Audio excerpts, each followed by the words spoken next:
오늘 우리에게 주신 하나님의 말씀 보도록 하겠습니다. 베드로후서 3장 8절로 13절 말씀입니다. 생명의 샘가 12월 30일 목요일 말씀, 하나님의 날을 사모하라. 함께 읽겠습니다. 사랑하는 자들아, 주께는 하루가 천년 같고 천년이 하루 같다는 이 한 가지를 잊지 말라. 주의 약속은 어떤 이들이 더디다고 생각하는 것 같이 더딘 것이 아니라 오직 주께서는 너희를 대하여 오래 참으사 아무도 멸망하지 아니하고 다 회개하기에 이르기를 원하시느니라.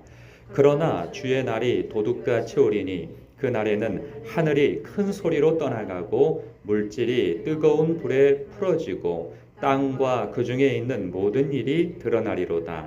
이 모든 것이 이렇게 풀어지리니 너희가 어떠한 사람이 되어야 마땅하냐. 거룩한 행실과 경건함으로 하나님의 날이 임하기를 바라보고 간절히 사모하라.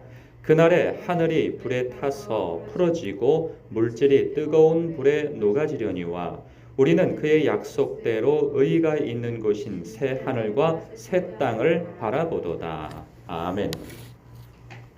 성경에는 마지막 때에 대한 예언이 자주 나옵니다. 이 마지막 때의 예언은 주로 심판 예언이 많죠. 예수님의 재림, 이 또한 심판의 날입니다.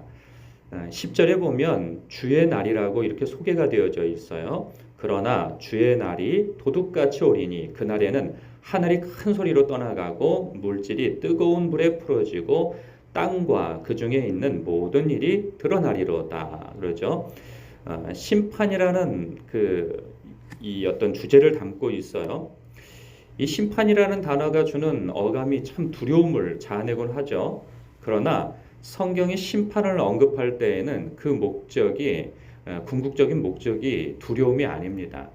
사실 물론 두려움을 목적으로도 하고 있어요. 그러면 그 대상은 누구인가? 바로 이렇게 이 유혹과 시험에서 약한 마음을 갖고 있는 성도들을 교훈하기 위함이기도 하죠. 미혹이 있고 유혹이 있고 그리고 이 심판에 대한 그런 두려움이라도 갖지 않으면 이 사람들은 이 세상에서 그냥 이끌려 가버릴 사람들인 거예요. 이런 경우가 있어요. 저도 목회를 하다 보면 여러 어떤 수준과 부류의 이렇게 신자들을 만나곤 합니다. 어떤 신자들은 사랑의 하나님을 이렇게 대하기를 방종해도 된다고 이렇게 스스로 해석하는 경우가 있습니다. 그러니까 하나님은 사랑의 하나님이시니까 믿음 있는 자기 백성을 징계하시거나 심판하지 않는다고 생각한 나머지 자신의 삶을 방만하게 두는 거죠. 그래서 이 죄에서 돌이킬 마음을 갖지를 않아요. 하나님은 사랑의 하나님 아니시냐? 뭐 이렇게 생각하는 그 기류가 있는 거죠. 그럴 때에는 그런 분들에게는 이 사랑의 하나님을 강조하고 얘기하기보다는 이렇게 징계와 심판하시는 하나님으로서 자기 사랑하는 자녀를 잘되게 하기 위해서 훈계하는 아버지와 같은 분으로 소개하곤 합니다.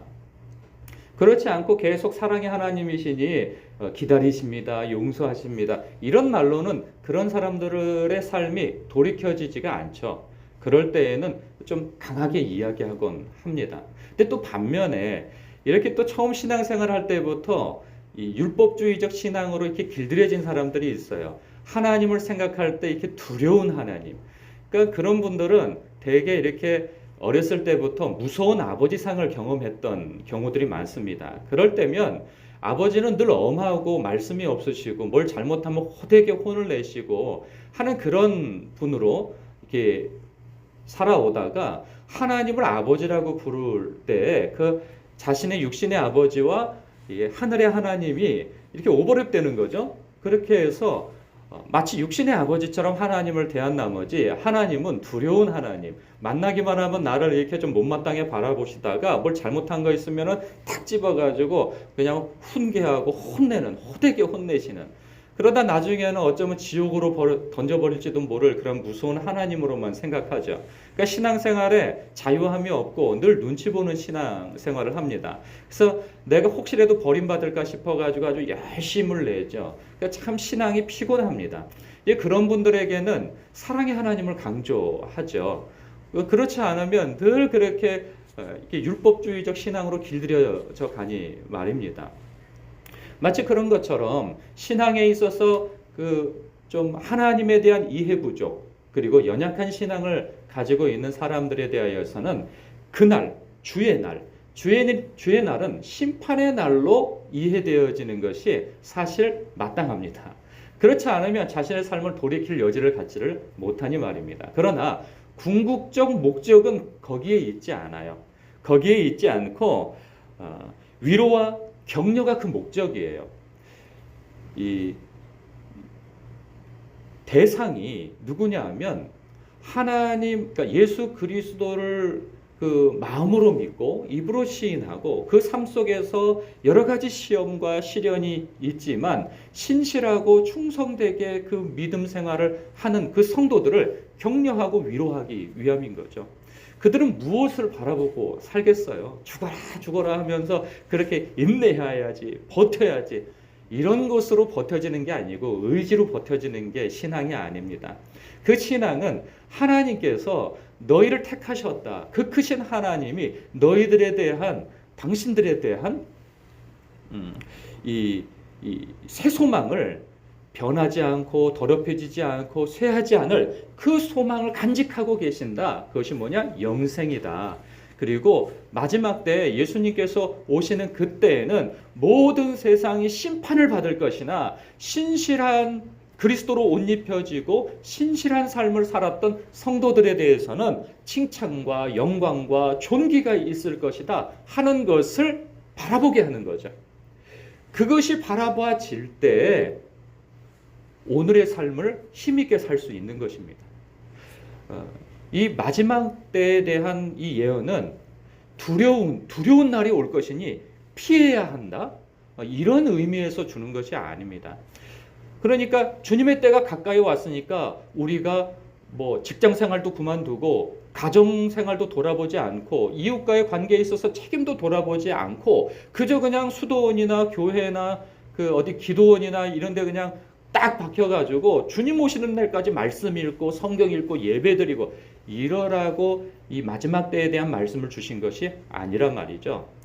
우리에게 주어진 이 영광의 날이 분명하니 그것에 대해서 이렇게 13절에 이야기하고 있는 거 아니겠어요? 우리는 그의 약속대로 의가 있는 곳인 새하늘과 새 땅을 바라보도다. 왜 바라보겠어요? 우리에게 주어진 것이니까 그것을 바라보고 오늘의 삶에 힘을 내라는 거예요. 그러니 직장 생활에 있어서도 최선을 다하고 가정 생활에 있어서도 참으로 자기의 의무와 책임을 다하며 국가에 대해서도 의무와 책임을 다할 것이며 교우들 간의 관계에 있어서도 교회의 일에 있어서도 자신이 맡겨진 일에 있어서 최선을 다하며 그리고 사랑의 관계로서 서로 돌아보는 일들을 하라. 그런 것이죠. 다 그만두고 주님만 기다려라. 이런 말씀이 아니라 말이죠. 그러니 우리에게 분명한 영광과 칭찬과 존귀 여김을 받을 날이 있으니 오늘을 주의 뜻에 따라 힘있고 경건하고 거룩하게 살라 말씀하시는 거죠. 여러분들이 그런 삶을 살고 계시지 않겠습니까? 그런데 이렇게 악한 마귀의 통로가 되어지는 사람들은 바로 여러분들의 삶에 자꾸만 두려움을 조장하면서 때가 가까이 왔으니 이제는 우리가 다 하던 일을 내려놓고 주님만 바라봐야 할 때입니다.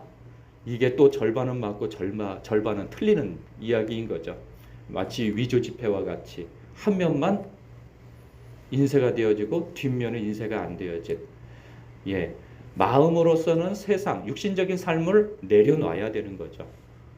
그것을 내려놓고 우리의 중심을, 소망을 하나님의 나라에 두고 오늘을 이 땅에 발붙이고 있는 이때 내 숨이 끊어지든지 주님이 다시 오시든지 그러한 때까지 우리에게 주어진 일을 최선을 다해서 충성되게 살아가는 것, 그것이 하나님의 뜻인 것이죠. 여러분이 새하늘과 새 땅, 주님이 오시는 그날, 주님 앞에 서는 그날, 결산의 날, 그때를 바라보시면서 참으로 주님 앞에 칭찬받고 영광을 받고 그 존귀 여기 받을 그 날을 바라보시면서 여러분이 지금까지 신실하고 충성되게 살아오신 것처럼 오늘도 앞으로도 그렇게 살아가시기를 주님의 이름으로 축복합니다. 기도하겠습니다.